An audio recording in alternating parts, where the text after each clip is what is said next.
Hello, everyone. I come to you today to discuss a very interesting topic that has come up here over these last, few years or so. Interestingly enough, this video is going to be for both men and women because the person who asked me first about this topic was actually a man.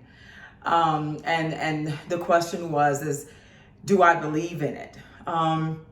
So the topic that we're going to discuss today is talking about vaginal steaming and vaginal detoxing. What exactly does that mean?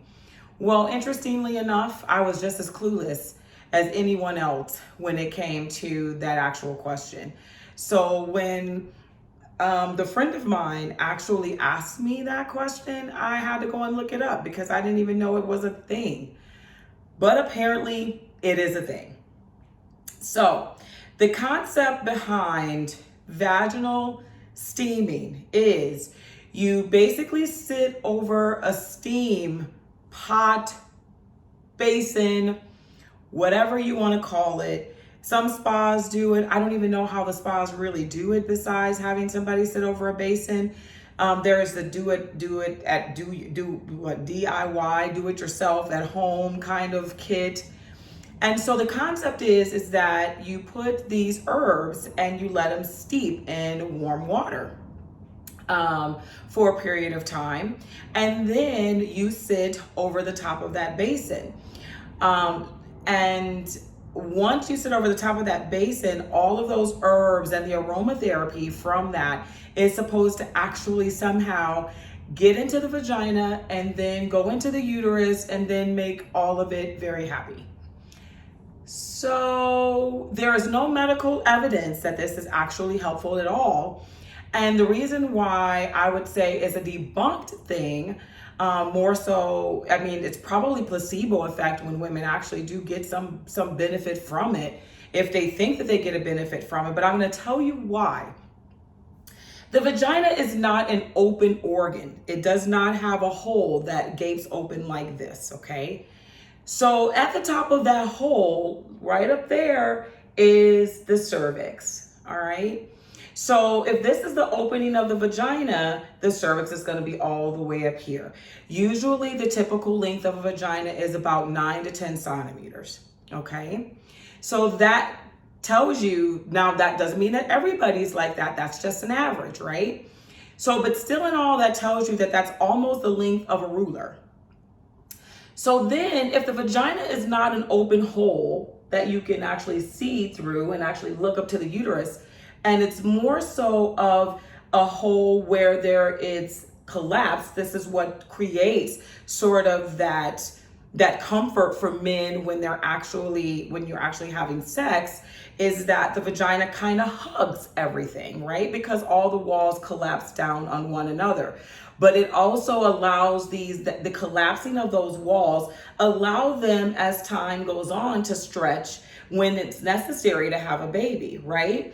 But when the baby comes out or there's nothing in the vagina, then the walls are going to collapse. So if you have collapsed walls, then exactly how does that steam get into an area that's not a gaping hole? Doesn't make sense, right? So really, in essence, it's just kind of a thing to do.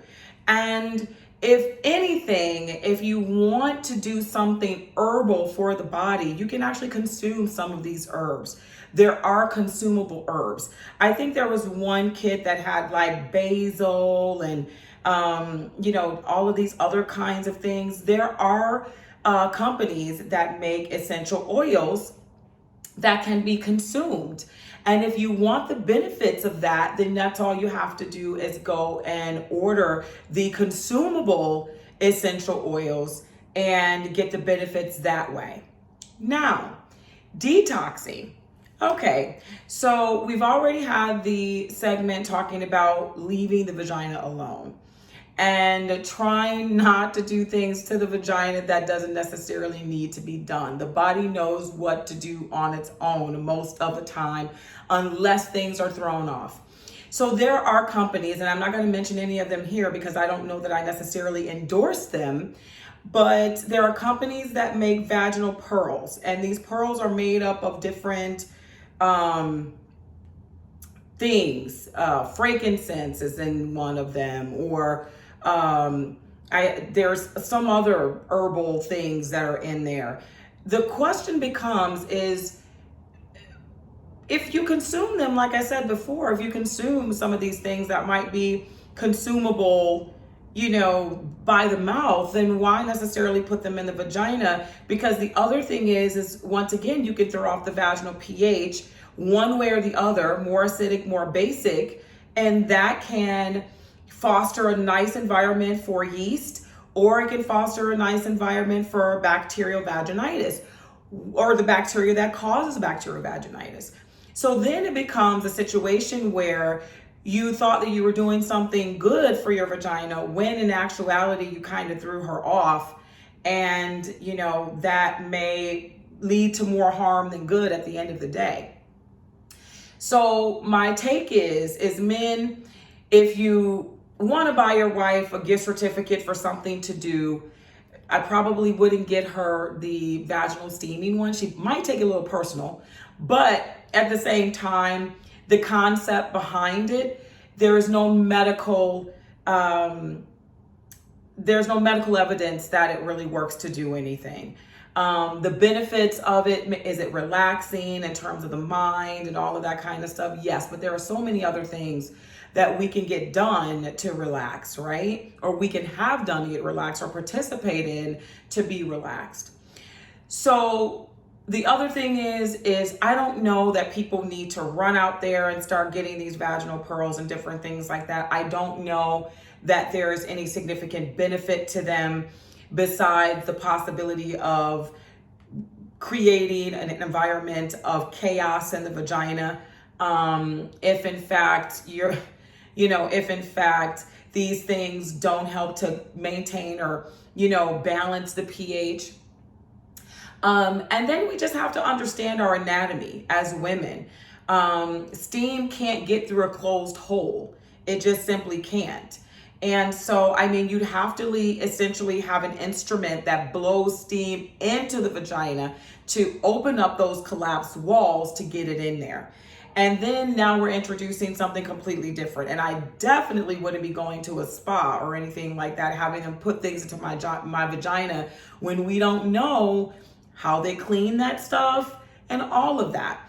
The other thing that some people have asked me about is waxing, and how, where you should go, what you should do. And I say that in the same sense of, you always want to make sure that you're in a place of true cleanliness whenever you're having somebody work down there. Because if they work on yours, they're working on someone else's. So I hope this was helpful. Of course, if you have questions, leave your questions, comments. I've definitely looked on YouTube at some of the different things that people are saying out there. And honestly, coming from a medical professional, this concept just doesn't make sense. So if there is some other benefit that somebody can maybe shed some light on, love to hear it. But subscribe, and we'll get to our next video talking about the whole waxing thing and what's important with that. All right, guys, have a good night. Bye.